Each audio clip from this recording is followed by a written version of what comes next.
আসসালামু আলাইকুম। একদম স্বাস্থ্যকরভাবে বাড়িতে কিভাবে বাটার তৈরি করবেন তার একটি পারফেক্ট রেসিপি আজ আপনাদের সাথে শেয়ার করব। যা তৈরির জন্য আমাদের লাগবে দুধের সর।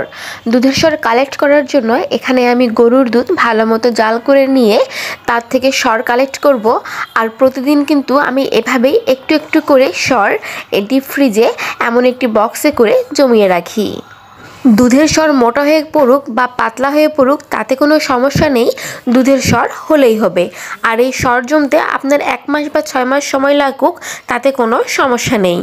শুধুমাত্র যখন সর থেকে আপনি ঘি বা বাটার তৈরি করবেন তার 1 ঘন্টা আগে ডিপ ফ্রিজ থেকে বের করে বাইরে রেখে দিবেন, তাহলেই দেখবেন এমন সুন্দর নরম হয়ে গিয়েছে। এখানে আমার প্রায় মেজারমেন্ট কাপের 1.5 কাপের মতো দুধের সর রয়েছে। এই দুধের সর এখন আমি একটি ইলেকট্রিক ব্লেন্ডারের মধ্যে নিয়ে নিচ্ছি ভালো মতো ব্লেন্ড করে নেওয়ার জন্য। আর তাতে দিয়ে দিচ্ছি 1/3 কাপ ঠান্ডা পানি। ঠান্ডা পানি বলতে এখানে আমি ফ্রিজের ঠান্ডা পানি ব্যবহার করছি। এখন প্রায় 1 মিনিটের মতো ভালোভাবে একটু ব্লেন্ড করে নেব। প্রথম পর্যায়ে আমি 30 সেকেন্ডের জন্য ভালোভাবে একটু ব্লেন্ড করে নিচ্ছি।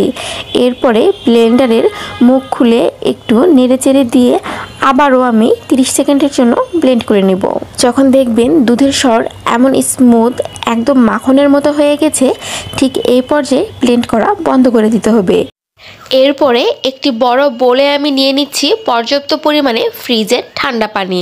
আর এই ঠান্ডা পানির মধ্যে আমি আরও দিয়ে দিচ্ছি কয়েক টুকরো বরফ, কারণ এই পর্যায়ে আমাদের এমন ঠান্ডা পানিরই প্রয়োজন হবে।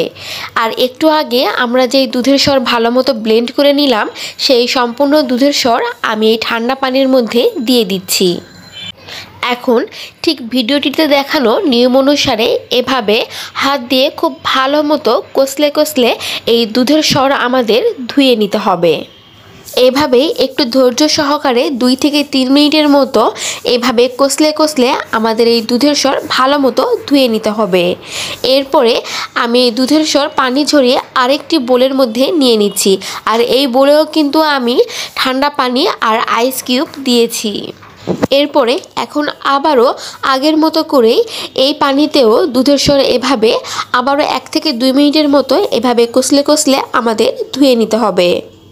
আর এই দুধের সর থেকে কিভাবে একদম খাঁটি গাওয়া ঘি তৈরি করবেন তার একটা ভিডিও কিন্তু আমার চ্যানেলে অলরেডি দেওয়া আছে। আমি এর লিঙ্ক ভিডিওর ডিসক্রিপশন বক্সে দিয়ে দিব, আপনারা চাইলে সেখান থেকে কিন্তু দেখে নিতে পারবেন। এভাবেই দুধের সর 2 থেকে 3 মিনিটের মতো ধুয়ে নেবার পরে পানি ঝরিয়ে এমন একটি ছাঁকনির উপর আমি নিয়ে নিচ্ছি। এতে করে এই সরের মধ্যে যদি এক্সট্রা কোনো পানি থাকে তাহলে সেটা ঝরে যাবে। আর বাটার তৈরির ক্ষেত্রে যদি সরের মধ্যে পানি থাকে তাহলে কিন্তু আপনার বাটার বেশি দিন ভালো থাকবে না, সহজেই নষ্ট হয়ে যাবে। দেন 10 মিনিট পরে আপনারা যে বক্সে বা মোল্ডে বাটার সেট করবেন সেখানে এভাবে বাটার খুব ভালো মতো চেপে চেপে দিয়ে দিবেন। এতে করে বাটারের ভিতরে কোনো ফাঁপা জায়গা আর থাকবে না, আর বাটারও খুব ভালো মতো সেট হতে পারবে। এখন এই মোলটাকে আমি ফ্রিজের নরমালে রেখে দিব 2 ঘন্টার জন্য। 2 ঘন্টার পরে দেখতে পাবেন যে বাটার একদম পারফেক্টভাবে সেট হয়ে গেছে। এই যে দেখুন 2 ঘন্টা পরে আমি ফ্রিজ থেকে বের করে নিয়েছি, একদম কতটা পারফেক্টভাবে আমার বাটার জমে গেছে দেখতেই তো পাচ্ছেন। আর দেখতেই তো পাচ্ছেন বাটারে কোনো প্রকার পানি জমেনি, তার মানে একদম খুব ভালোভাবে আর স্বাস্থ্যকরভাবে বাড়িতেই আমার পারফেক্ট বাটার তৈরি হয়ে গিয়েছে। এই বাটার কিন্তু আপনারা এরকম এয়ারটাইট বক্সে করে ফ্রিজের নরমালে বা ডিপ ফ্রিজে বহুদিন পর্যন্ত সংরক্ষণ করে রাখতে পারবেন। আর এটা কিন্তু সল্টেড বাটার, এটা দিয়ে কিন্তু ব্রেড খেতে কিন্তু অনেক মজার হয়। আর এই বাটার দিয়ে কিন্তু আপনারা যে কোনো কিছুই তৈরি করে নিতে পারবেন খুবই সহজে। আশা করছি আজকের এই রেসিপিটি আপনাদের ভালো লেগেছে। ভালো লেগে থাকলে একটি লাইক আর সাবস্ক্রাইব করতে কিন্তু ভুলবেন না। ধন্যবাদ।